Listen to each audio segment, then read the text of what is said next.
Hola, buenas tardes, bienvenidos y bienvenidas a la Diputación Provincial de Zaragoza, a esta segunda sesión del curso, no a la segunda del curso, sino a la segunda que se hace aquí en esta institución, en esta casa. Creo que lo más importante que vamos a hacer hoy es escuchar a Julián Casanova, que no necesita presentación por mi parte, sino por el presidente de la Fundación Gaspar Torrente, Vicent Fuster. Así que, haciendo mucho caso a Gracián, pues yo, este diputado, se calla para escucharlo. Gracias, Javier.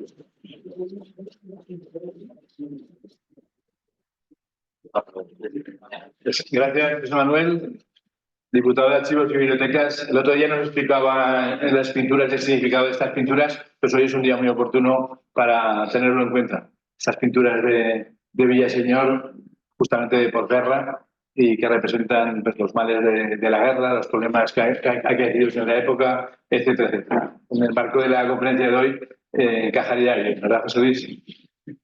Bueno, vamos allá. Cambiamos de tercio y después de hablar del mundo islámico y de Zaratustra, pues hemos dado un salto en el tiempo, aunque retrocederemos después para hablar de Aragón en la primera mitad del siglo XX. Y para ello tenemos con nosotros a uno de los mejores académicos y mayores y mejores conocedores de la historia de Aragón, de España, en esta época. Pero además, y quiero destacarlo especialmente, lo solemos hacer en este sentido, además de investigar mucho, además de publicar mucho, además de ser una eminencia académica, fuera de toda duda, lo más interesante desde este punto de vista es que Julián es un gran divulgador. Una persona muy preocupada porque las cosas, porque los conocimientos, porque la historia se transmita, llegue a los destinatarios, llegue a la ciudadanía. Y por eso participa en todo tipo de iniciativas divulgativas, en programas de radio, de televisión, en cualquier iniciativa que se le pide, en charlas en los institutos y en todos los lados. Lo cual es muy agradecer porque la historia no está para quedarse en los anaqueles de los despachos encerrada ni en los círculos reducidos, sino para que llegue a toda la población. Y en este sentido le queremos agradecer muy especialmente a Julián que participe en estas jornadas, en este curso, que precisamente lo que pretende es eso, sacar la historia, la identidad, la cultura aragonesa de la universidad, de las aulas y de los ámbitos académicos y llevarlos al gran público. Aunque el diputado ha dicho que no merece presentación, la merece, no la necesita desde luego, pero yo sí quiero hacerla porque estamos muy orgullosos de contar con Julián, como hemos contado en otras ocasiones. Julián, además de los temas académicos que ahora comentaré, como digo, es un firme defensor del reconocimiento y de la dignificación de las víctimas de la guerra, de las víctimas del franquismo, y en este sentido quiero recordar que estando en esta misma casa en el año 2015, gracias a él conseguimos un acuerdo unánime todos los grupos políticos que aquí estábamos en aquel momento para hacer un homenaje a las víctimas que no se había hecho nunca. Pues hablo del año 2015, no se había hecho nunca a las ocho personas, a los 8 diputados y a los 6 trabajadores de esta casa que fueron fusilados, que fueron asesinados en la guerra civil. Quiero decir que cuando se hacen las cosas y la memoria se hace con sentido común, con un sentido integrador y de superación, pero al mismo tiempo de no olvidar y de conocimiento, se consiguen acuerdos. Un acuerdo unánime que no solamente se apoyó por parte de una institución que en aquel momento estaba presidida por el Partido Popular, luego el acto del memorial lo dirigimos unos meses después, un año después, y había otro gobierno. Y ese mismo acuerdo fue utilizado por varias docenas de ayuntamientos que lo copiaron literalmente, el acuerdo que se aprobó unánimemente aquí, lo copiaron literalmente para aprobarlo en sus ayuntamientos. Cosa que es muy agradecer porque en estos temas, como saben, la politización irse a un extremo o a otro es muy fácil y muy frecuente, desgraciadamente. Seguramente en estos tiempos sería imposible sacar una moción de este tipo, no, lo puedo asegurar. Sería realmente imposible aprobar una moción unánimemente como la que se aprobó en aquel momento. Pero bueno, quiero destacar de él, por ejemplo, él fue el director científico y el autor de los textos del Memorial del Cementerio de Torrero, con todo ese recorrido y con toda esa recuperación de la memoria histórica de todas las víctimas que allí se produjeron, porque allí están en sus restos. Y quiero recordar que, bueno, Julián, como saben, es natural de Valdealgorfa, un pueblo de Teruel. Es catedrático de Historia Contemporánea por en la Universidad de Zaragoza. Hizo su tesis doctoral sobre el anarquismo y revolución en la sociedad rural aragonesa durante la Guerra Civil, en julio del 36, mayo del 38. Ha sido profesor visitante en prestigiosas universidades británicas, la Queen Mary College, estadounidenses, Harvard, entre otras, latinoamericanas, Quito, Bucaramanga, en Colombia, y últimamente es profesor visitante en la Central European University de Budapest, entre otras muchas participaciones en muchas otras universidades. Como les decía antes, es colaborador habitual en páginas de opinión del diario El País. Forma parte del denominado gabinete de Julia Otero. De hecho, esta tarde viene ahí precisamente de que ha tenido esta semana una doble participación en el programa de Julia en la Onda, de Onda Cero. También participa mucho en el programa 24 horas de Televisión Española. Y en cuanto a sus publicaciones, que son multitud y que no voy a relatar en su totalidad, pero bueno, que quisiera destacar pues algunas de ellas. Bueno, también recordar que ha dirigido 35 tesis doctorales, igual alguna más ya desde esta referencia, y desde luego ha sido, por ejemplo, reconocido con el Premio de Letras Aragonesas en 2020, en abril del 21, por parte del Gobierno de Aragón, etcétera, etcétera. Entre sus publicaciones, por destacar las más significativas: De la calle al frente, el anarcosindicalismo en España, del 31 al 39, El pasado oculto, fascismo y violencia en Aragón, Víctimas de la Guerra Civil, La Iglesia de Franco, Morir, matar, sobrevivir, Anarquismo y revolución, bueno, esta es la tesis, Anarquismo y violencia política en la España del siglo XX, República y Guerra Civil, la Guerra Civil Española, Historia de España del siglo XX, Tierra y Libertad, 100 años de anarquismo en España, en este caso como coordinador, la anterior coautor junto a Carlos Gil, Europa contra Europa, una de sus más exitosas y recientes obras, España partida en dos, de traducción a su vez de la edición inglesa anterior, o una de sus últimas publicaciones, La venganza de los siervos, Rusia 2017, o Una violencia endémica, el siglo XX europeo, etcétera, etcétera, etcétera.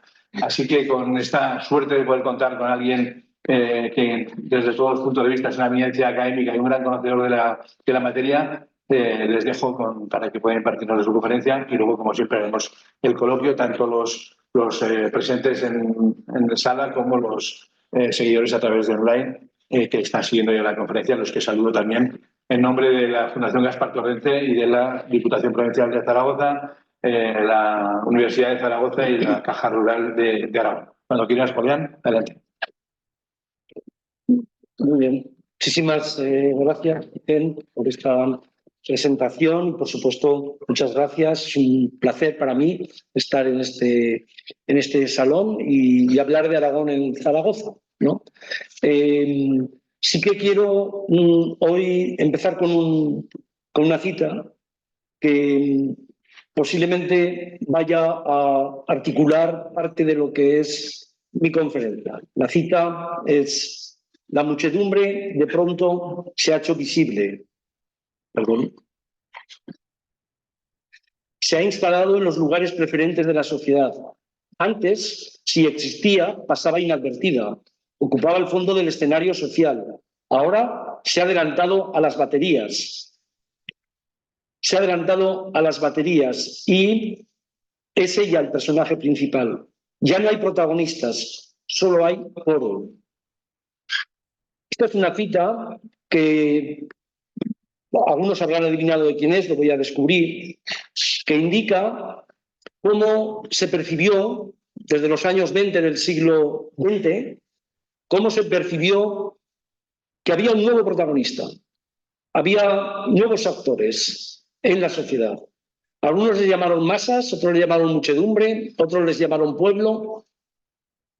El texto es de Ortega y Gasset, de La rebelión de las masas, que empezó a publicarlo en El Sol en 1927 y lo convirtió en libro en 1930. Pero famosos autores de en diferentes idiomas, incidieron en este asunto. Normalmente con temor, normalmente veían esa irrupción de las masas con temor. Y hay un personaje ilustre en España, Manuel Azaña, que hizo una tesis doctoral sobre la irrupción de la multitud. Y hay un personaje famosísimo, posiblemente uno de los creadores de la psicología moderna, Freud, que incidió muchísimo en este tema. Voy a sacar para empezar 3 fotografías y en el desarrollo de las 3 fotografías verán cómo articulo la conferencia. Espero no hablar más de 45 minutos, que es lo que digo siempre, y hablo 45 minutos porque si la gente se va y no le gusta, dicen, pues ha sido corta. Si le gusta a la gente, dicen, pues nos ha encantado y además tenía que haber sido más tiempo. Y entonces se va la gente satisfecha, que en tiempos como los que corren, pues a mí también me alegra que la gente se vaya satisfecha de un acto cultural. Y las 3 fotografías, la primera es una fotografía de la política desde arriba. La segunda es una fotografía de la economía y de la sociedad. La tercera es una fotografía desde abajo, de la historia social y cultural. Ya verán cómo las 3 se encuentran en una situación de crisis, de luchas, de conflictos en la Segunda República. Y ya verán después cómo todo lo que se decide del 36 al 39, pero del 39 al 75 es el triunfo de la primera y no la derrota, sino la humillación, la represión y a veces las políticas de exterminio sobre la tercera. La primera fotografía es una fotografía de la política representada en la Restauración. Estamos en la Restauración, el siglo XX entra prácticamente a la vez que la mayoría de edad de Alfonso XIII. Alfonso XIII empieza a reinar en 1902. Luego podemos considerar que el punto de partida del siglo coincide con el punto de partida de la monarquía de Alfonso XIII. Pero el sistema de la Restauración venía desde la Constitución de 1876, que había precedido a la Constitución 2 golpes de Estado, el de Pavía para echar abajo la Primera República y el de Martínez Campos para restaurar la monarquía. Y es una fotografía de una oligarquía terrateniente e industrial, pero sobre todo una fotografía de 2 estamentos que han estado vigentes y les dan aquí conferencias desde la Edad Moderna, han estado vigentes y persisten: la Iglesia, la nobleza y en la cúspide el rey. Es una fotografía que es muy de Europa, no crean que es solo española. Alguien cree que este binomio del que voy a hablar después, oligarquía y caciquismo, de Costa, es una cosa solo española. Pero la Italia de Giolitti tiene muchas similitudes, la República y después Napoleón III y la República en Francia tiene también muchas similitudes, pero sobre todo los imperios, el imperio austrohúngaro, el imperio ruso. Cuando hablo del austrohúngaro siempre me acuerdo de Berlanga, el imperio ruso, por supuesto, el imperio alemán, el imperio turco otomano. ¿Por qué? Porque todos esos imperios tenían a principios del siglo XX, como lo tenía también España con la monarquía de Alfonso XIII, un reto que lo he definido a través de la cita de Ortega y Gasset: cómo ensanchar la base política, cómo incorporar a ciudadanos que no tenían derechos hasta ese momento. Estamos hablando de hombres, porque de las mujeres ni se hablaba todavía, salvo el sufragismo en Inglaterra. Les recuerdo que en 1900 no había ningún país en Europa que había otorgado el voto a las mujeres, ninguno. Estamos hablando del siglo XX, no estamos hablando de la prehistoria o de tiempos posteriores, estamos hablando del siglo XX. Luego, ensanchar la base política, y ese era un reto fundamental. ¿Por qué? Porque estaban llamando a las puertas eso que Ortega y Gasset llamó la rebelión de las masas, la muchedumbre, la multitud, el pueblo, que no eran solo proletarios y clases trabajadoras, eran clases medias profesionales, eran burguesías, lo que hoy llamamos autónomos, patronos, autopatronos, pequeños. Y el fracaso de esa opción, porque no ensancharon la base política, la pagaron prácticamente todos, por no decir todos, con la caída la caída en el 18 después de la Primera Guerra Mundial de los grandes imperios, la caída en el 31, aquí la caída antes de en España, la primera república que se crea en Europa, cuando olvidamos o ignoramos a este vecino que se llama Portugal, en 1910 fue en Portugal. La segunda fotografía es una fotografía económico-social.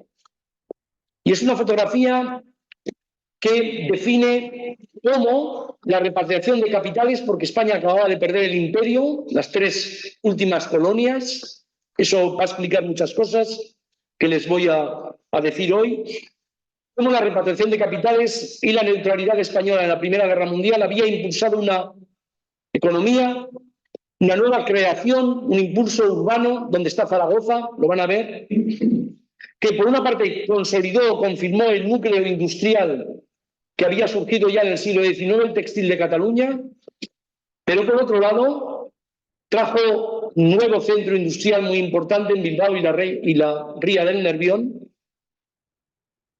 que le llamó en El intruso, en la novela El intruso, Blasco Ibáñez, que había surgido un mundo de chimeneas con humos multicolores, que es lo que había emergido.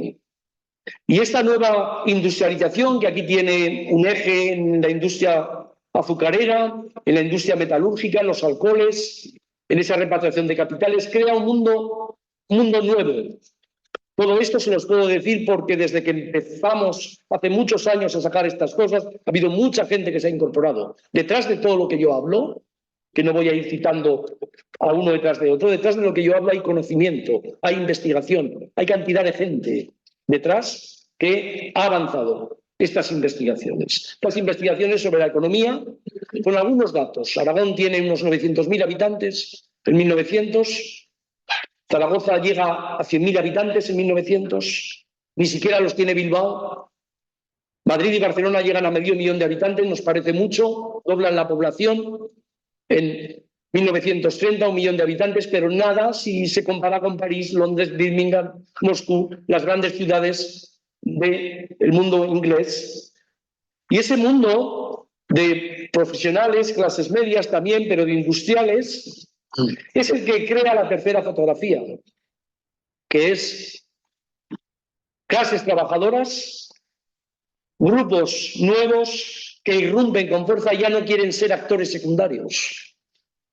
Y empiezan pidiendo el fin de la oligarquía, el caciquismo, frente a la monarquía, a través de movimientos republicanos que al principio son grupos pequeños, tertulias, no partidos políticos. Empiezan pidiendo el voto. Se empieza a sumar ya los primeros ecos del sufragio femenino, que no va a llegar a España y llega bastante pronto comparado con otros países, en 1932. Y esta sociedad, que es fundamentalmente agraria, es eminentemente agraria, aunque estoy hablando de Zaragoza, es muy agraria, con altos índices de analfabetismo, porque los poderes normalmente estimulaban la ignorancia en vez de promover la educación, es un elemento fundamental también, con altos índices, repito, de analfabetismo, una esperanza de vida muy baja, una sociedad donde todavía la aristocracia terrateniente y sobre todo los terratenientes se han comprado tierras en las desamortizaciones, tienen un papel en aquel momento muy importante, y empiezan a pedir paso o que no quieren ser actores secundarios. Y se va a juntar, porque este es un mundo dual, de una nueva industrialización, de un mundo rural que pesa la persistencia del antiguo régimen en muchísimos sitios. Va a dar como eje de la protesta que vamos a tener motines, como el antiguo régimen, motines anticonsumos, motines contra las quintas, porque no se va al ejército todo el mundo, todos los varones, sino que se puede pagar la exención, y hay unas protestas que están muy presentes en el 98, y muchos aragoneses, cartas de aragoneses, mi abuelo, por ejemplo, paterno fue, y estuvo 10 años en Cuba. No. Hay mucha gente, pero que va a volver en los años de África. Va a volver, ¿y de qué forma en los años de África? Los años de África, ¿no?, donde gente como Sender, en Imán, gente como Barea, en la Forja de un Rebelde, denuncian la corrupción militar, pero también esa forma corrupta de que los hijos de las clases adineradas se libran del servicio militar y los hijos de las clases trabajadoras van. A veces no van porque se automutilan. Esto es una acción muy frecuente en Galicia, ¿no? Que ha sido bastante bien trabajada. Fíjense que todo lo que les voy a decir también tiene una orientación. Los historiadores del mundo contemporáneo no vamos a la búsqueda detallada y exhaustiva de todo, porque no llegaríamos a nada. Sí que otros colegas antes van con eso. Nosotros el problema que tenemos es cómo jerarquizar, cómo elegir el conocimiento, pero cuidado, siempre con fuentes. Sin archivos no hay historia. Entonces, siempre que hay detrás conocimiento, hay investigación, hay pozos. Siempre que alguien niega el conocimiento es porque le interesa más la opinión que el conocimiento. Todo este eje fundamental lo voy a conectar primero a través de ese concepto de oligarquía y caciquismo, que da en Aragón. Saben ustedes que hasta que llegan las elecciones en la República, el voto viene a través de distritos de partidos judiciales, es voto uninominal, salvo en las ciudades con más de 100.000 habitantes, como Zaragoza, y ese voto uninominal hacía que, según el artículo 29, cuando no había oposición y solo se presentaba un candidato, ni siquiera había que votar. Es decir, que hay cacicatos estables y muchos partidos judiciales donde no se tiene ni siquiera la necesidad de votar. Esto crea una persistencia, una insensibilidad, el apoliticismo por parte de mucha gente y movimientos antipolíticos también. Porque todos estos motines, huelgas, que van a aparecer por primera vez con la industrialización, ahí hay protagonistas nuevos, hay republicanos, hay socialistas, hay anarquistas. Una de las peculiaridades de este mundo es el anarquismo, que tiene una presencia bastante importante en Zaragoza. En los años 18, 19, 20 al 23, incluida la violencia, incluido el terrorismo, incluido una insurrección que ya no se daba en aquel momento del cuartel del Carmen, con ese personaje, José Chueca, ¿no? Mueren 3 personas y después fusilan a 7. José Chueca, que es el Checa, que tiene el kiosco en Crónica del Alba de Sender, porque Sender iba a comprar la prensa allí, lo refleja en Crónica del Alba.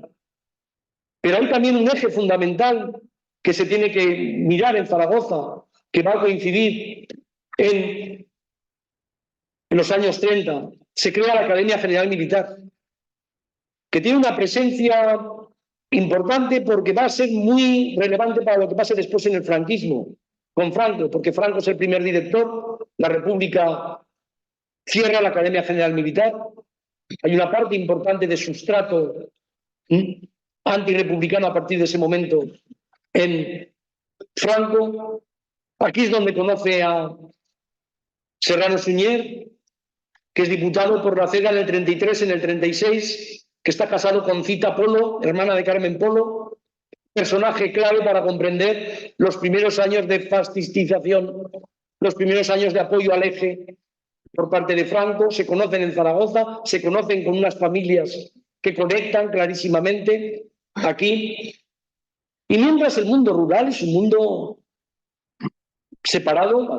Ustedes saben que hoy hablan de la España vacía, vayan al primer tercio del siglo XX, las carreteras, los ferrocarriles, la percepción de mucha gente de los pueblos de que el Estado no llegaba, el Estado solo cobraba impuestos, el Estado daba palo cuando hacía falta, no daba nunca zanahoria. Y crean también en estos círculos republicanos de la ciudad gente que viene de la regeneración, de la ilustración. Aquí tenemos ilustres Basilio Paraíso, por supuesto Lorenzo Pardos, Manuel Marraco, que conectan el regeneracionismo con el republicanismo. Pero tenemos otras personas como Venancio Sarría, que van a acabar, Venancio Sarría va a acabar fusilado como muchos, y donde también introducen en estos círculos gentes relacionados con la masonería, que estudió muy bien Ferrer Benimeli, que van a acabar prácticamente aniquilados a partir del 36. O sea, cuando ustedes pasean por Zaragoza y ven este compendio de personas, vamos a prescindir de los que ha dado la democracia, pero los que había antes, estas personas ilustres del siglo XIX, de principios del XX, donde se ve también el pasado oculto, aquellos que nunca tuvieron una calle. Van a ver perfectamente la historia de la ciudad, que estoy señalando aquí. Y decía antes que hubo un fracaso de esta forma de no ensanchar la base política, no la ensancharon en ningún sitio. Vinieron repúblicas en el 18-19 en todos los sitios. En España, antes de la república, hubo una dictadura de Primo de Rivera. Una dictadura que paró este proceso de que las muchedumbres, las multitudes actuaban como actores políticos. Es el momento de la creación de la fundación de la Academia General Militar. Es el momento en el que el liberalismo, liberales y conservadores se van de la política, porque se deroga la Constitución dentro de esa dictadura, que por cierto huele a otras dictaduras que se están estableciendo en el centro del este de Europa y al primer movimiento fascista que hay en el 22 en Italia. Cuando caiga la dictadura de Primo de Rivera, abandonado por todos, por los militares, por el rey, ya no se podrá restablecer el sistema liberal conservador, que desaparecerán prácticamente de la noche a la mañana. El rey quiere volver y al rey le cuesta el exilio. Antes de partir dirá aquello de que esto es una tormenta pasajera. Murió en el exilio, ni siquiera su hijo pudo reinar. No fue una tormenta pasajera. Pero no lo fue porque él creía que lo que iba a hacer es volver la monarquía y acabar la república pronto, no. Lo que pasó fue un golpe de Estado, una guerra y una larga dictadura. Y en esa república ya empieza a haber esta gente que he planteado antes, que al principio estaban en tertulias, en grupos pequeños, en protestas, que por supuesto eran protestas anticlericales muchas veces, porque la unión del poder, la Iglesia Católica, estaba inextricablemente unida a ese orden, que tenía mucho de persistencia del antiguo régimen. Y este nuevo republicanismo ya sale con partidos políticos que irrumpen con fuerza en Aragón, en los ayuntamientos de las principales ciudades, pero en Zaragoza fundamentalmente.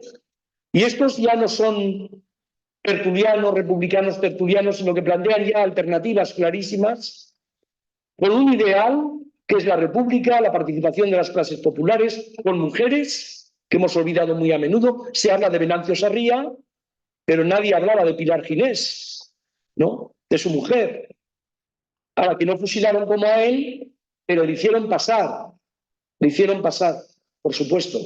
Un calvario, ¿no? No solo un calvario, sino a la propia familia, ¿no? Dejaron una hija y un hijo, ¿no? En la Almunia conocen muy bien esta historia. Y, por cierto, las nietas de la hija fueron Pili y Mili, ¿no? Que tampoco en aquel tiempo nadie recordaba estas cosas. Nadie recordaba que estas chicas que parecían tan del franquismo, pues su abuelo había sido asesinado y su abuela, no, pues había pasado por estos calvarios. La República trae también movimientos en los pueblos, con esperanzas para unos y miedo para otros. Se ve en las cartas, se ve en los periódicos, se ve en los ayuntamientos, en las actas de los ayuntamientos. Todo cuesta mucho. De repente el acta dice que hay que reformar la escuela, que hay que difundir la escuela, pero de repente el acta dice también que hay que suprimir la procesión de Semana Santa. Es decir, es un mundo de conflictos, no diferente a otros mundos de conflictos. Recuerdo cuando estoy hablando de esto, está ya Mussolini, está Stalin y va a entrar en el poder en el 33 Hitler. O sea que esto no es una cosa tan excepcional como nos parece siempre, con esta interiorización que hacemos siempre los españoles, ¿no? Salgamos un poco fuera, miremos el telescopio, como digo muchas veces, para que se vea que esto es un pulso que está habiendo en aquel momento en Europa y que alguien dice, bueno, lo ganaron aquí los franquistas. ¿De qué forma lo ganó el nazismo hasta el 45? ¿No? ¿Cuánto se llevó de toda aquella ilustración, de aquella misión civilizadora que habían hablado los británicos? ¿Cuánto hubo de rebote del colonialismo, ¿no?, en aquellos momentos? Porque en España siempre nos parece que nuestra historia es negra, pero resulta que Gran Bretaña, que creía tener la historia más limpia del mundo, le está rebotando por todas partes el darwinismo social, el racismo, la superioridad de la raza blanca, que no se llevaba los manuales a las escuelas. Lo que se plantea a la altura de julio del 36 son ajustes de estos conflictos, ajustes de cuentas, pero con armas. Ese es el tema. El golpe militar sustituye a la política por las armas.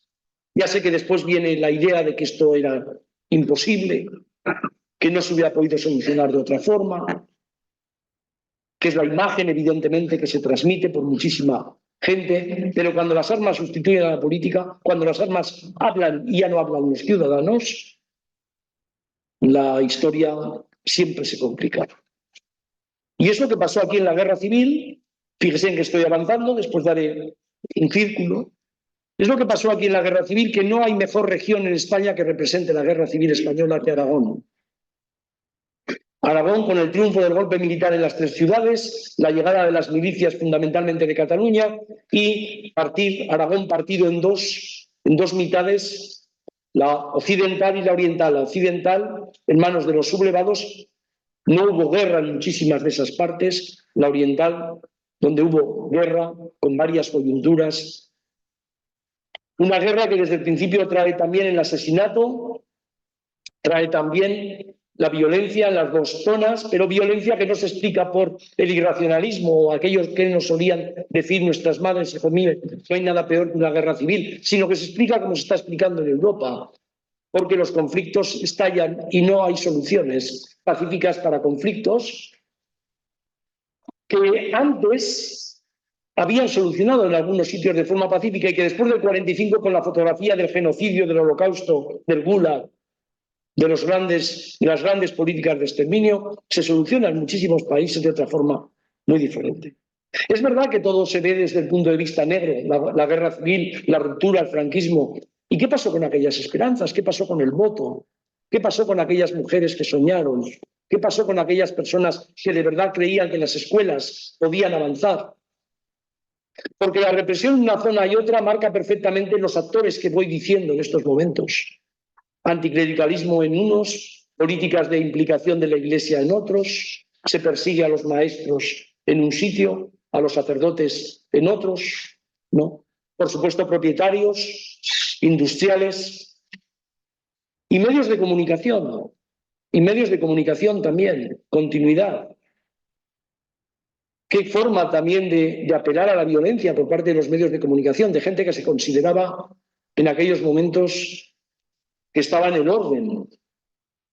No quiero decirles, invitarles a que lean Amanecer, pero si leen Amanecer, que es el periódico falangista que se crea en las máquinas, en la sede donde estaba hasta ese momento Diario de Aragón, Diario de la República, ¿no? Si leen, verán los alegatos que hay contra maestros, masones, mujeres, ¿no? Ayer estaba leyendo uno.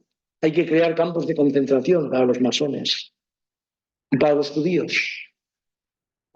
De agosto de 1936.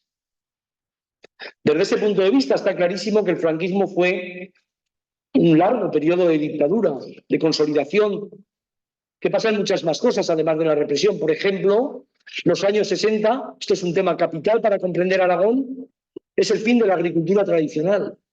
¿Qué es la agricultura tradicional? Aquella que estaba basada en abundante mano de obra, donde no había máquinas en la sociedad rural, donde había más servidumbre que otro tipo de intereses.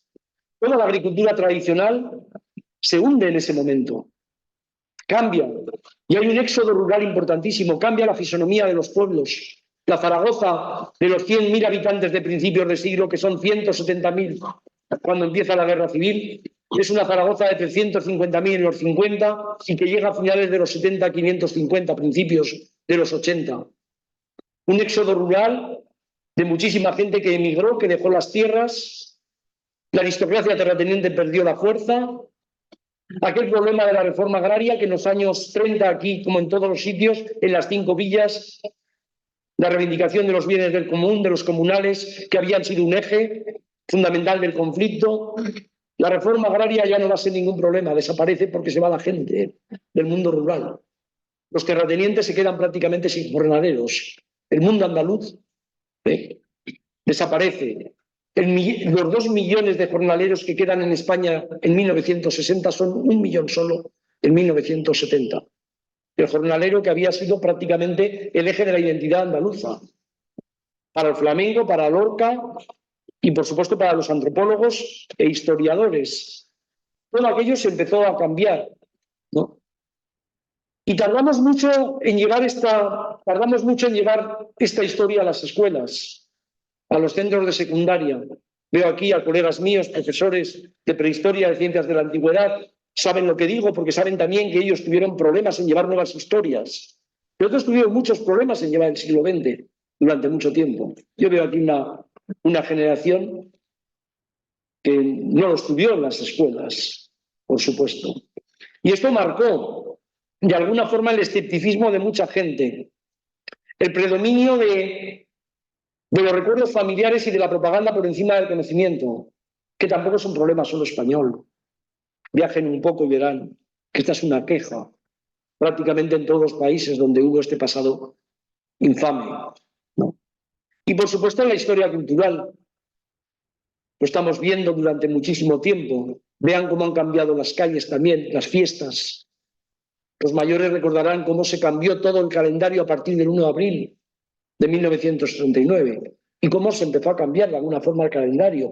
Porque la historia no es solo la historia de la política, de la sociedad, de la economía. La historia tiene identidades. El aragonesismo entró como una identidad. La historia tiene unas partes culturales que hay que verlas. Para nosotros, para los historiadores, no solo son los documentos, cualquier resto del pasado. Hay que verlo en las estatuas, en los monumentos. Siempre que hablo de las estatuas y de los monumentos les digo lo mismo a los estudiantes. Dice tanto de una estatua el actor o la persona que está ahí, que puede ser mujer y hombre, más bien hombres, ¿no? Dice tanto el actor que hay que buscarlo quién era, como el tiempo en el que se levanta la estatua. ¿Quién lo hizo? ¿Por qué lo hizo y qué estaba detrás de esa decisión? ¿Por qué en momentos determinados los ilustres son de un lado? No estoy hablando solo político, sino ideológico, científico, de lo que sea, y en otros momentos de otro. Todo esto, en los últimos años, lo hemos sacado a la luz, ha salido a la luz, se ha llevado más a las escuelas. Y si pudiera volver otra vez a las peculiaridades de Aragón, diría que Aragón representa bastante esa dualidad entre el mundo rural y el mundo industrial. Creo que es un ejemplo muy claro, lo sabe todo el mundo cuando habla de Aragón, cuando habla de Zaragoza. No como ahora, insisto, 900.000 habitantes, 100.000 Zaragoza. Eminentemente está en una sociedad agraria, rural. Es una buena representación de lo que pasa en España, salvo posiblemente en Cataluña, en alguna zona de Levante y del norte, alrededor de Vizcaya o en las minas de Asturias. Es una buena representación de esa sociedad rural tan compleja. Aragón, como he dicho antes, representa muy bien lo que pasó en la Guerra Civil, por eso hay tantas huellas en Aragón. Por eso estamos hablando de si se construye, se crea o no un museo en Teruel, la única capital que las tropas republicanas pudieron conquistar durante la Guerra Civil, o el Belchite, que quedó allí porque Franco lo decidió, para siempre, como un vestigio, o las huellas, o lo que ha costado, o lo que está costando todavía a las familias que no han podido desenterrar a sus muertos. Estos son huellas del pasado, y hay huellas más ilustres, por supuesto, y hay huellas más de orden, y hay huellas más visibles, ¿no? Por eso, en el fondo, los historiadores estamos siempre planteando algo que Hobsbawm sintetizó en que somos recordadores oficiales de lo que la gente quiere olvidar, o recordadores oficiales de lo que la gente no construye. Y voy a acabar con 2 fotografías más, que son fundamentales para algunas de las cosas que yo he planteado aquí. Y en esas fotografías me voy a detener un poquito. La primera sería valorar el impacto de Aragón en la política nacional. Y entonces ahí podemos construir una historia de la queja de cómo muchísimas de las élites aragonesas, otras sí, no supieron trasladar, buscar el poder para influir en Aragón. Este es un tema capital. Si yo les llevara ahora a Cataluña, sería la antítesis de lo que estoy diciendo, por supuesto, pero porque es otro mundo. Pero este es un mundo para reflexionar.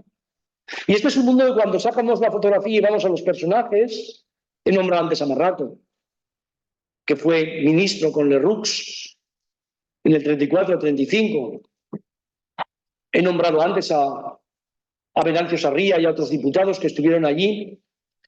Pero cuesta mantener, y además cuesta ver a aragoneses que dieron el callo por esta tierra, porque en el franquismo tenemos buenos ejemplos y lo único que hacían, tenemos buenos ejemplos, y lo único que hacían evidentemente era subordinar sus posiciones políticas a lo que decía en aquel momento la dictadura. Esto es una fotografía interesante. Y alguien dirá, bueno, pero esto es historia. Y yo les digo, pero la historia siempre da lecciones y persisten. Hay persistencias. La historia son cambios y persistencias. Y hay momentos en los que los cambios aceleran y momentos en los que las persistencias pesan más. Esa fotografía es una fotografía que hoy es muy fácil de tener, porque se puede buscar en Google, se puede buscar los personajes. Y de nuevo ya verá como la mayor parte de los personajes del siglo XX dicen que es el siglo de las mujeres. Vayan a la fotografía. Hasta el 75 nunca hubo una persona que se sentara en un Consejo de Ministros en el franquismo. Y solo hubo una persona en la Guerra Civil, Frederica Montseny, que se sentó en un Consejo de Ministros, ministra de Sanidad, en la Guerra Civil. Ni siquiera en la República. Y vean la fotografía de estos personajes y verán que salvo raras excepciones y salvo gente que lucha por otras cosas, la fotografía es hombre blanco católico. Una sociedad muy poco multicultural, aquella que habíamos creado en aquel momento. Esta es una fotografía clara que, conforme a lo que está pasando en estos momentos, vemos los grandes cambios. Ese también es un cambio. No crean que todo va peor o que todo es... No, ese es un gran cambio. Pasear, dar un paseo ahora por la Independencia, por cualquier barrio de Zaragoza y ver cómo ha cambiado eso desde el punto de vista cultural, religioso, político. Y alguien dirá, pero esto es muy malo. Y otros dirán, esto es la diversidad, amigos. Así han mejorado muchas sociedades. Y también hay otras que han creado muchos conflictos así. Luego esta fotografía, creo que es una fotografía de hilo conductor. Que lo que nos recuerda es que la historia no es heroica o infame. La historia tiene fotografías heroicas e infames y a veces juntas. ¿Por qué algunos solo quieren recordar las fotografías heroicas y nunca las infames? Pues porque las fotografías heroicas dan siempre mucho al presente. Y las fotografías infames sacan la parte más sucia de la historia. Luego es mejor conmemorar algo heroico que pasados ocultos. Y entonces yo le digo, pues si quiere usted disfrutar de la vida, posiblemente sí, pero si quiere conocer el mundo, pues posiblemente hay que cambiar eso. Y la segunda fotografía es ver qué mundo había en 1900 y cómo hemos cambiado. Y se lo voy a mostrar a través de los medios de comunicación. Pero no me voy hasta ahora, estamos hablando solo hasta el franquismo. Y fíjense que no he penetrado en la violencia, en cosas que hemos escrito muchísimas páginas y que ustedes pueden leer y les invito a leer. Pero la fotografía es cómo cambió este mundo. A principios del siglo XX la gente se enteraba de las noticias por la prensa. La prensa. La prensa era que iba a un pueblo y había gente que le leía la prensa a otros porque los otros no podían leer. Esto es una imagen de 1900. Es una imagen del jornalero andaluz, pero también del pequeño agricultor aragonés. Y si vamos al alfabetismo, pues un 10% más de mujeres que de hombres, que saltaban a principios del siglo, el 55, el 60%. En los años 30 entró la radio. Todavía la Primera Guerra Mundial es un acontecimiento universal, o cuando venían las noticias del 98, cuando venían las noticias de la Semana Trágica, de lo que estaba pasando en Marruecos, la gente se enteraba solo por la prensa. Insisto, una prensa que todo el mundo le llama de masas, de empresa, pero también hay una prensa popular, militante, que la hemos ido sacando de los archivos. Pero en cualquier caso, Esa es una expresión de lo difícil que fue, y ahora sí que estoy de verdad cerrando el círculo, de lo difícil que fue crear escuelas.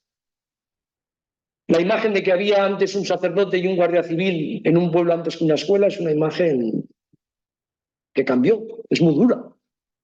En 1900 cambió. En los años 30 entró la radio. Ya no es un tópico, mucha gente se enteró del golpe de Estado por la radio.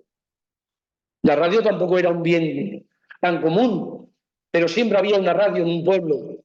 Y mucha gente empezó a escuchar la radio, igual que empezó después a ver la televisión en las casas, iba a determinadas casas. Claro, quien pudiera tener una radio en aquel momento tenía cierto poder, pero ya he dicho que clases medias profesionales también estaban en el republicanismo. Esta no es una historia de ricos y pobres donde los pobres solo son los derrotados, que muchos de los derrotados les tuvieron que quitar mucha riqueza. También en la ley de responsabilidades políticas, en la incantación. Y después vino la televisión, que no se expandió hasta... Las primeras pruebas son del 56, ya estaba, por supuesto, en Estados Unidos hace tiempo, pero las primeras pruebas o la gente que empezó a tener televisión ya es una cosa de finales de los 60, pero en los 60. No entro en la era digital. Estos tres cambios que les he dicho son los cambios de una maquinaria que no existía y pasa al tractor, son los cambios de la introducción del automóvil, son los cambios de una sociedad en movimiento. Porque la sociedad de Aragón también fue una sociedad en movimiento. Una sociedad en movimiento con exilio y una sociedad en movimiento con emigración. Y siempre que hay una sociedad en movimiento hay nostalgia. Acabo. Y la nostalgia no es lo que pensamos que debemos difundir los historiadores. Pero si hablar del pasado a través de la nostalgia, a través del mundo perdido, a través del mundo que se perdió, ayuda a comprender mejor el pasado, da lecciones para el presente y nos ayuda a ser más libres, bienvenida sea la lección, aunque sea nostálgica, de la historia. Muchísimas gracias.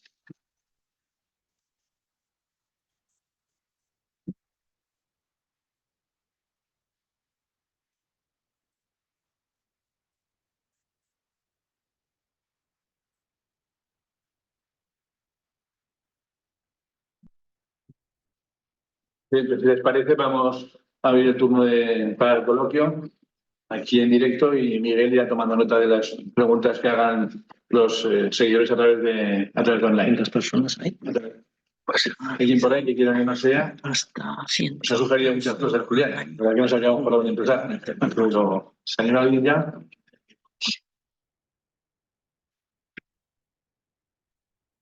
Les veo asustados ahí.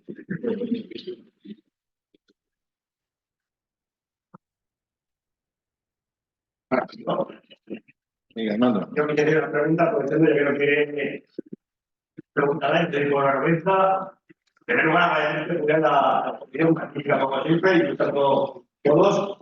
Y si quiero preguntarte cuánta culpa tiene la desamortización de Madoz del siglo XIX, cuánta culpa o las consecuencias que tiene en el siglo XX, cuánto viene de aquel momento, de aquella decisión política, de todo en el medio rural, lo que se puso a los pueblos, los ayuntamientos, los comunales, pero es su patrimonio. Me preguntan por algo que no tienen todas las zonas de España el mismo impacto. Saben que hay una gran desamortización en los años 30, la de Mendizábal, que es una desamortización fundamentalmente de los bienes eclesiásticos, de las manos muertas, no afecta tanto a la aristocracia, a la nobleza, y una desamortización, la de Madoz, del 55, que lo que hace es desamortizar los bienes comunales, los bienes comunes, aquellos bienes que de alguna forma tenían un uso público porque las clases que no tenían propiedad buscaban allí en los momentos de malas cosechas, en los momentos de hambre, buscaban también la leña. Bueno, hay zonas que son, por supuesto, las 5 villas, donde los comunales entran en conflicto también. No solo es la percepción del mundo perdido, el mundo perdido de los pobres, sino también el conflicto. Mucha gente que es asesinada en la zona de las 5 villas, empezando por alcaldes como Plano, en un castillo, han dado una batalla muy importante por tierras comunales. No crean que esto es solo de aquí. Lo que los ingleses llaman el enclosure, que son los cercamientos, que viene ya de la tradición de Robin Hood y del buen ladrón, que cuando la gente cerca las tierras ofrece a los pobres justicia, que no se la dan desde arriba. Los comunales es uno de los indicios de cómo está cambiando la revolución liberal, está cambiando las relaciones de propiedad. Por supuesto. Porque los comunales, igual que los enclosure, igual que los cercamientos en todos los sitios, lo que están haciendo es cambiar el antiguo régimen por unas relaciones donde la propiedad y el salario son los ejes fundamentales y ya no la forma extraeconómica de sacar impuestos o sacar riqueza, el diezmo, ¿no? Todas las cosas que eran extraeconómicas que desaparecen en ese momento. Así que eso afecta muchísimo, no en todos los sitios, pero Aragón sí que es un sitio también de tierras comunales, de la misma forma que Aragón, lo sabe también muy bien Antonio Peiró, Aragón era, junto con Cáceres, era la segunda provincia que cuando la ley de reforma agraria tenía más propiedad expropiable de la aristocracia. Hay un mito de que la reforma agraria tenía que ir a por la Iglesia, que había perdido las tierras, y a por la nobleza. La mayor parte de la gente que tiene las tierras, los grandes latifundios, las propiedades, son gente que ha comprado las tierras con las desamortizaciones. Y con las dos desamortizaciones.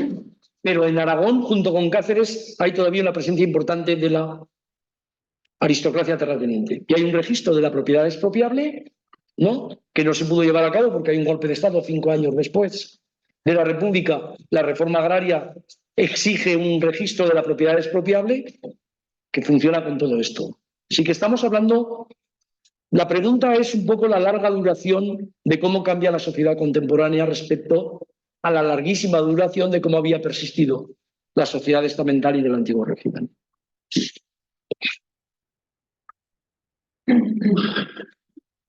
Adelante. ¿Por qué crees que el anarcosindicalismo que los modernos está haciendo toca mucho pensamiento de izquierda y no lleva a utilizar? Los hablaba de Manuel, por ejemplo, de pobre. José Ramón, ¿puedes levantarte o pedimos más? Porque piensas que el anarcosindicalismo toca con otras intervenciones. Ahora la gente no le ha pedido, eran parceros, de nada. Y bueno, que ellos habían empezado muy bien cuando el anarcosindicalismo se había plantado en Moreno. Pero, sin embargo, las mismas fuerzas de izquierda fueron los principales críticos de aquellas oficinas. Es un poco lo que nos ahora bien, pero de izquierda por aquí. Como siempre, muchas gracias por las preguntas. Esto merece una clase entera, ¿no? Pero no la voy a dar. Lo único que se plantea, por supuesto, el arraigo del anarquismo es un arraigo urbano, fundamentalmente, aquí y en las zonas colindantes con Cataluña, la zona de mi pueblo y el Matarraña y la zona del Cinca. El socialismo y el anarquismo son, o el marxismo y el anarquismo son dos troncos de una rama o dos ramas de un tronco común, que es el socialismo. Todos practican o predican la colectivización de los medios de producción frente a la propiedad privada, pero el anarquismo preconiza el antipoliticismo, la acción directa y la abstención electoral. Entonces allí hay un obstáculo, una lucha, un conflicto. El tema es por qué arraiga más en algunas sociedades que en otras. El anarquismo a la altura de los años 30 es una cuestión española. Con Argentina hasta ese momento fue una cuestión española, pero la gente que crea que esto es una cuestión de atraso económico, pues que algunos han sacado esa teoría, que se den cuenta que donde más arraigó fue en Cataluña, la sociedad industrial más moderna de España. Cuando aquí hicimos el centenario de la CNT, digo hicimos porque hicimos una gran exposición sobre anarquismo, que llenó este Palacio de Sástago, llenó 2 palacios más. Ahí se veía la parte visual, documental, porque había sido un movimiento cultural, ¿no?, importante. Entonces yo creo que desde ese punto de vista son dos ramas diferentes y el anarquismo acabó desapareciendo porque el socialismo se adaptó al sistema parlamentario. El momento en el que el sistema parlamentario ya no fue corrupto, ya no era eso que llamaba Costa oligarquía y caciquismo, no he hablado de Costa, pero sabe mucha gente, mucho de Costa, ya lo sé. En el momento en que todo eso desapareció, el anarquismo perdió fuerza. ¿Por qué? Porque el voto ya no representa solo a los intereses, sufragio censitario a intereses o masculinos o de propiedad, sino que ya puede votar todo el mundo. Entonces, desde ese punto de vista, se deslegitima de alguna forma un planteamiento que ya defendía el antipoliticismo porque suponía que era corrupto burgués y no daba posibilidades a las clases desposeídas. Entonces, este es un elemento fundamental para explicar todo eso. Yo, Julián, quería hacerte una pregunta cambiando de tercio sobre el franquismo. La historiografía franquista cuenta que fue un gran logro de Franco el mantenerse neutral en la Segunda Guerra Mundial. Se conoce la famosa entrevista en la estación en el tren de Hendaya con Hitler. Y sin embargo he leído y que ha aparecido documentación que parece que en España se destruyó, pero que sus copias estaban en las cancillerías alemanas, de que Franco sí quería participar en la guerra en un principio, quería participar claramente en la guerra, que posteriormente vio alguna dificultad de que los británicos no iba a ser tan fácil controlarlos en el Mediterráneo, etcétera, y que entonces planteó algún tipo de condición de apoyo económico para garantizar el suministro de grano, de gasoil, etcétera, al país en el caso de que entrara en la guerra, y que de hecho mandó un documento, y ese documento se ha perdido deliberadamente, parece ser que en España, pero que sin embargo se conserva o se ha conocido en Alemania. Claro, si Franco hubiera entrado en la guerra, nuestra historia hubiera cambiado. No se trata de hacer ahora historia contrafactual, pero nosotros hubiéramos sido conquistados por los aliados posteriormente y hubiéramos sido una democracia. Primero invadidos por los nazis. Primero invadidos por los nazis y luego una democracia desde el año 45, ¿no? Al menos. Con lo cual es una cuestión que no es una cuestión baladí. ¿Qué nos puedes decir al respecto? Bueno, la historiografía es muy clara en ese tema. Quiero decir que está tan trabajado ya desde hace tiempo, desde que se abrieron Porque ya cuando Preston hizo su biografía, que se publica en el 92, ya se ha abierto prácticamente todos los documentos del Foreign Office en aquel momento. Que en aquel tiempo había que ir a verlos, pero ahora ya se pueden ver también por Internet. Básicamente, cuando gana la guerra civil el 1 de abril Franco, evidentemente se produce un movimiento pendular hacia el fascismo por parte de los ganadores de la guerra, eso está clarísimo en manifestaciones, en declaraciones. Y cuando Hitler invade Francia y hay una victoria en la guerra relámpago del ejército de la Wehrmacht, de las tropas alemanas, entra en guerra Mussolini. Mussolini no ha entrado en guerra hasta ese momento. España, cuando se declara la Segunda Guerra Mundial, Franco ordena la estricta neutralidad, y cuando conquistan los ejércitos, las tropas alemanas, la parte de Francia, de Dinamarca, de Bélgica, de Holanda, Mussolini deja la no beligerancia que había establecido, que es un término no existe jurídicamente en aquel momento, y le dice a Badoglio: esto va a ir rapidísimo, necesitamos unos cuantos muertos para entrar en el reparto del pastel. Fíjense, esto es texto documental. Bueno, la entrada de la guerra de Italia a favor del nazismo, el abrazo fue estrepitoso, fue desastroso. No tenía un ejército preparado. Chiano, que era el yerno, en sus memorias, todo esto no es frivolidad, sino en sus memorias Chiano dice: le tenemos que declarar la guerra, porque claro, entrar a la guerra era declarar la guerra a Inglaterra. Y después de declarar la guerra a Estados Unidos, que ahí a Mussolini se dio cuenta que ya estaban derrotados. Pero Chiano dice: tenemos que declarar la guerra a Inglaterra, que son los creadores del whisky y del golf.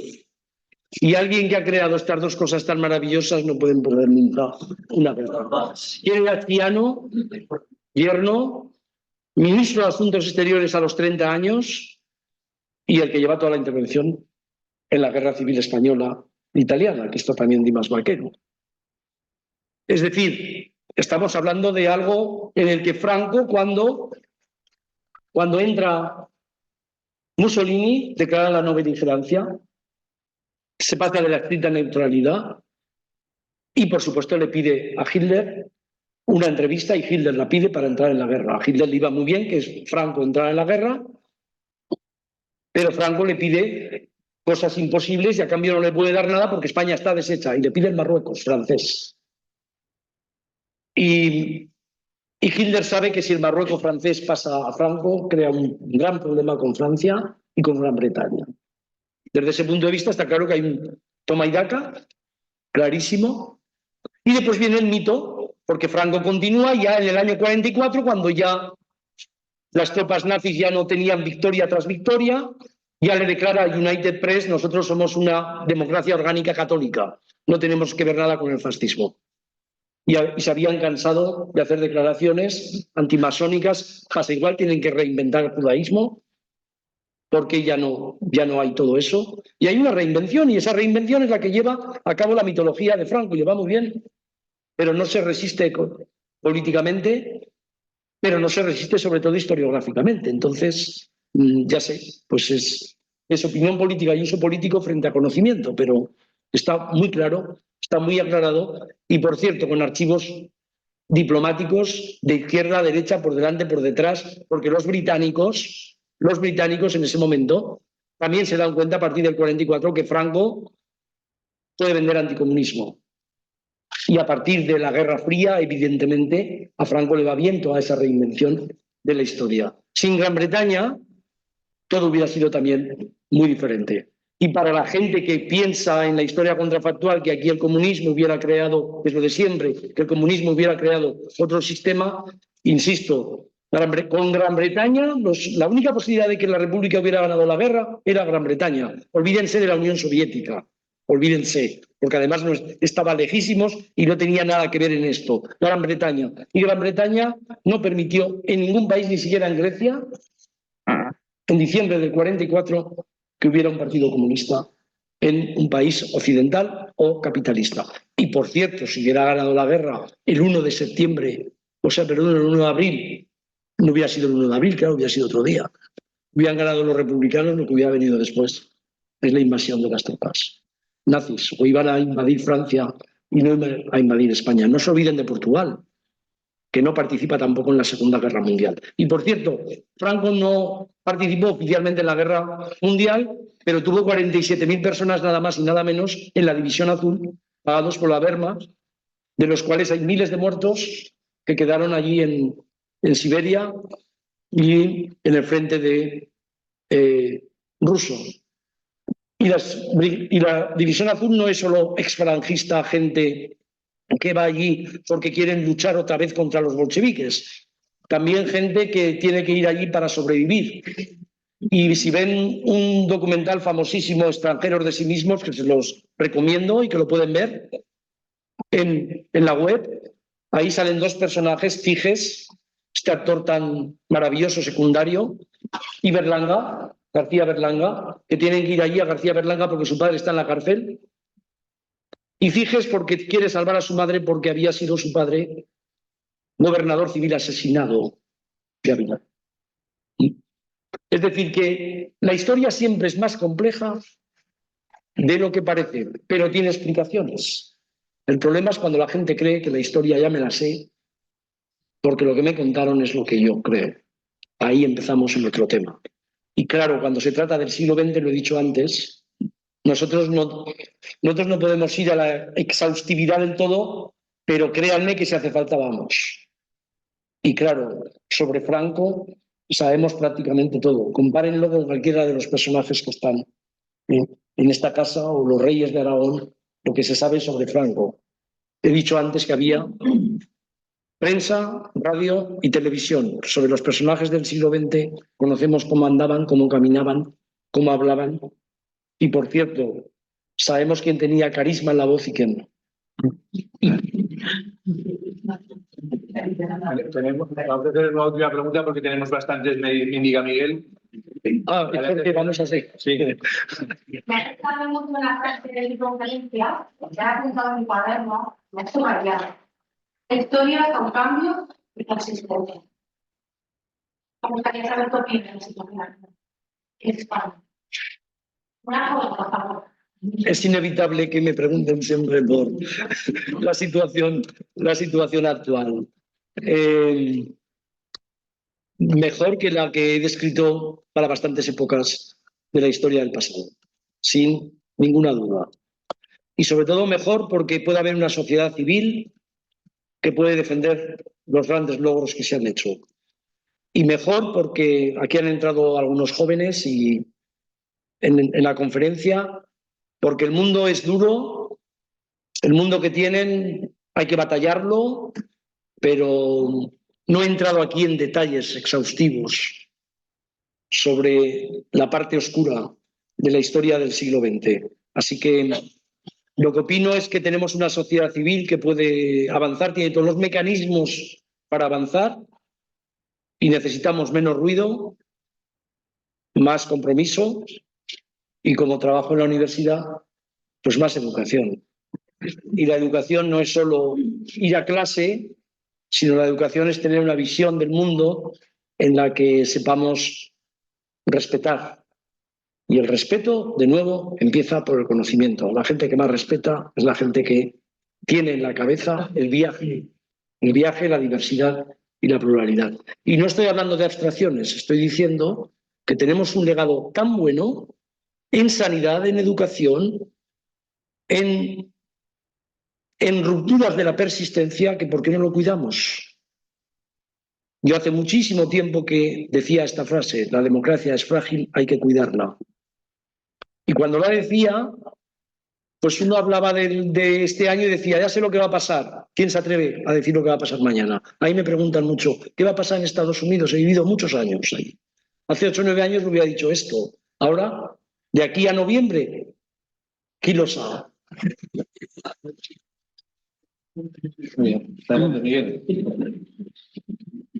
Muy bien, bueno, yo voy a hacer un poco de transición. Son 3 preguntas, pero una es mía. Y digo de transición porque como tengo un ojo aquí y otro en la parte online, pues puede venir muy a pelo. Yo quiero preguntar sobre el aragonesismo, y es precisamente en la primera mitad del siglo XX cuando pues se produce una eclosión del aragonesismo, toma una forma que sin duda encuentra sus referentes fundamentales en la experiencia de Cataluña, pero que sin embargo en un país que se había visto totalmente desprovisto, paulatinamente desprovisto de sus élites, de unas élites al menos concienciadas o comprometidas con su país o con el antiguo Reino de Aragón, digamos, cada vez tenía menos llegada, y el ejemplo que has dado ha sido muy ilustrador a este respecto. Pero que estuvo en el Pacto de Tortosa en el siglo XIX, que ha hecho intentos de tener alguna forma de estatuto de autonomía, pues yo he llegado a contar hasta en una docena de ocasiones entre finales del siglo XIX y el último intento frustrado de 1936. Pero que, sin embargo, después de la Guerra Civil, cuando parece que se ha acabado todo absolutamente, en la transición miles de personas se van a Caspe a reivindicar Aragón, y parece que esas masas que adoptan protagonismo en nuestra era contemporánea, en Aragón de alguna forma han sido las que han recuperado quizás el aragonesismo para nuestros días, pero no sé si esta es una óptica, por decirlo así, pues correcta, o si podía dar alguna valoración al respecto. Bueno, también, perdón, de nuevo habría que recurrir a la persistencia de la centralización, que es un hilo conductor de la historia de España desde la instauración de los Borbones. Una centralización bastante ineficaz, de forma administrativa bastante ineficaz, pero es verdad que en Aragón hay una influencia o un impacto que viene de Cataluña en muchísimas cosas. Por ejemplo, el republicanismo, que es un republicanismo bastante diverso inicialmente, acaba siendo hasta la República acaba siendo un republicanismo lerruxista del Partido Radical por influencia de Lerroux. El anarquismo tiene una influencia capital en lo que está pasando en Cataluña para llegar. Zaragoza es una ciudad de paso. La mayor parte de los congresos de los anarquistas se celebran entre Barcelona y Madrid. Venían de paso y se quedaban en Zaragoza y predicaban, ¿no? Que es lo que se hacía en aquel momento, porque cuando no había televisión ni siquiera radio, el mitin era la manifestación por excelencia de propagación de las ideas. Claro que hay sustratos clarísimos de aragonesismo, pero no con una identidad cultural lingüística como la que se conoció en la transición. Yo creo que hay una larga noche del franquismo en todo esto para muchísima gente, también para Galicia, no solo para Cataluña, que cada uno puede reinventar también la historia como quiera, pero hay una sociedad civil a principios de la transición aquí que se manifiesta en esa línea. Pero no está hablando tanto solo de Aragón, sino que está planteando un contraproyecto frente a lo que fue la centralización y el olvido desde la centralización. O sea, yo creo que el planteamiento, ya sé que aquí los políticos que estáis en la CHA, políticos que trabajaron por el aragonesismo, estáis a lo mejor con otra percepción, pero lo que estoy planteando es que la sociedad civil empezó a manifestarse porque había un descontento frente a lo que había sido la ineficacia administrativa, la centralización, por supuesto, el tema del agua, que era un tema importante, como pasaba también en otras comunidades. Por eso ahora cuando alguien plantea la vuelta a un mundo en el que no hubiera autonomías, alguna gente no recuerda solo desde la política esto, sino que viene a decir, usted me está planteando que aquella centralización donde había que pasar todo por Madrid, desde la educación, la sanidad, los impuestos, absolutamente todo, esto sería de nuevo recuperable. O sea que creo que la misma historia lo hice ahora, el salto que me estabas planteando entre 1936, Caspe, primavera del 36, y la vuelta a Caspe indica que hay 50 años, casi 50 años de silencio. Porque no he hablado aquí de un tema importante, los tiempos de silencio. Martín Santos lo reflejó muy bien, pero el silencio es un protagonista, ¿no?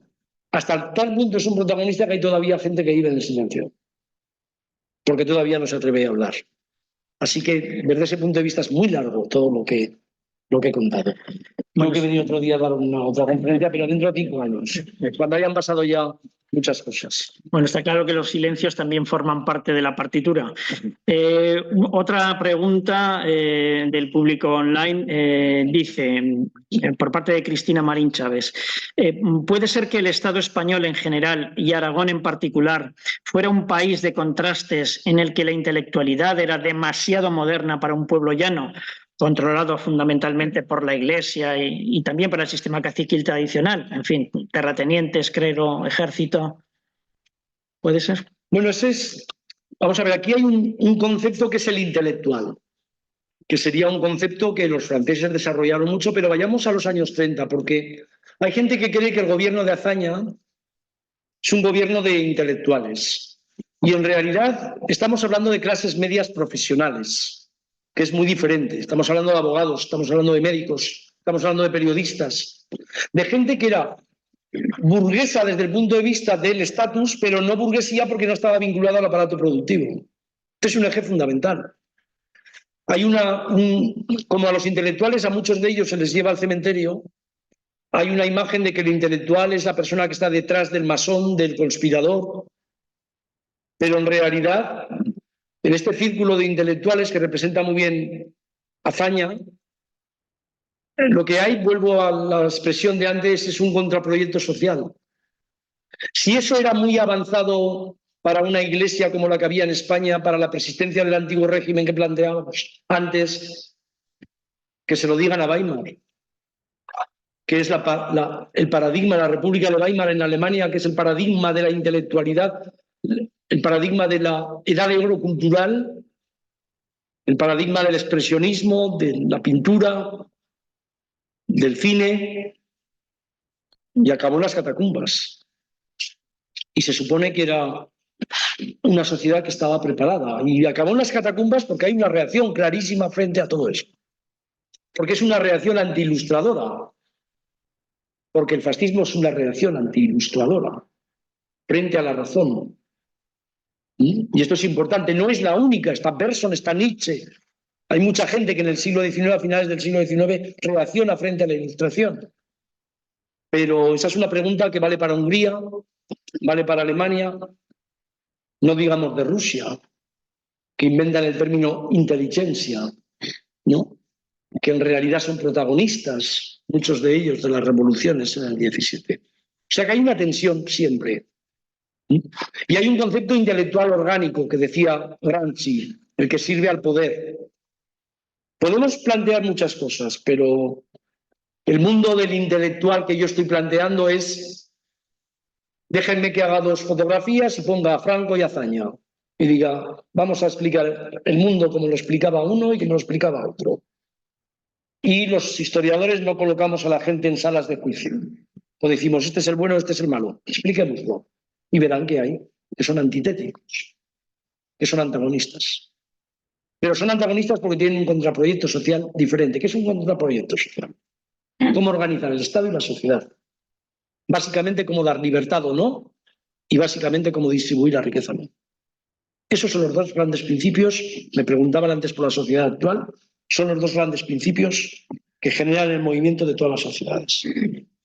Y cuando faltan las libertades y falta la distribución de la riqueza, muchas veces las armas sustituyen a la política. Muchas gracias. Una última pregunta de María Elena Gil Gonzalvo.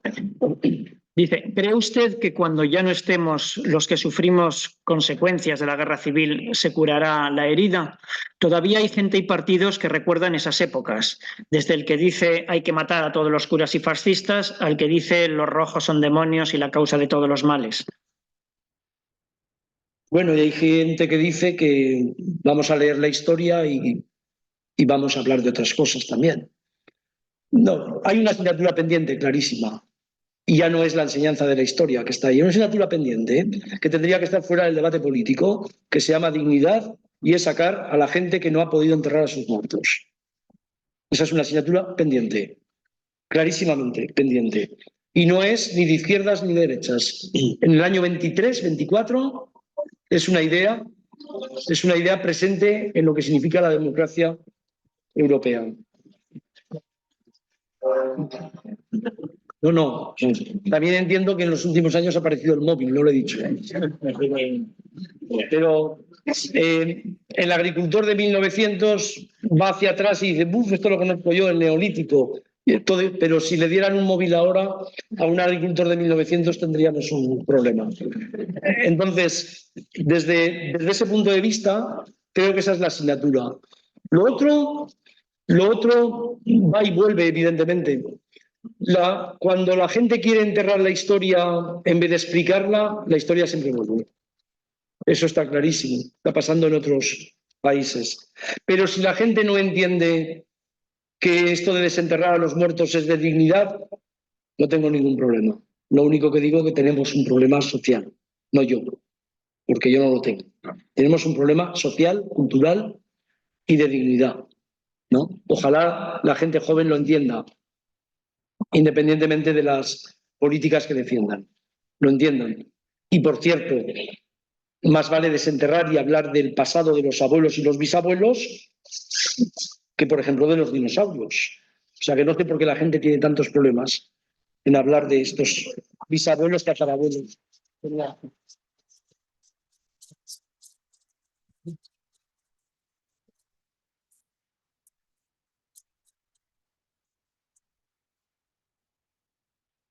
Bueno, pues muchísimas gracias, Julián. Ha sido un verdadero placer en todos los sentidos. Muchas gracias a nuestro diputado delegado y a la Diputación por acogernos como siempre. Y les emplazo a la próxima sesión, que será 2 semanas de fiesta con la Semana Santa.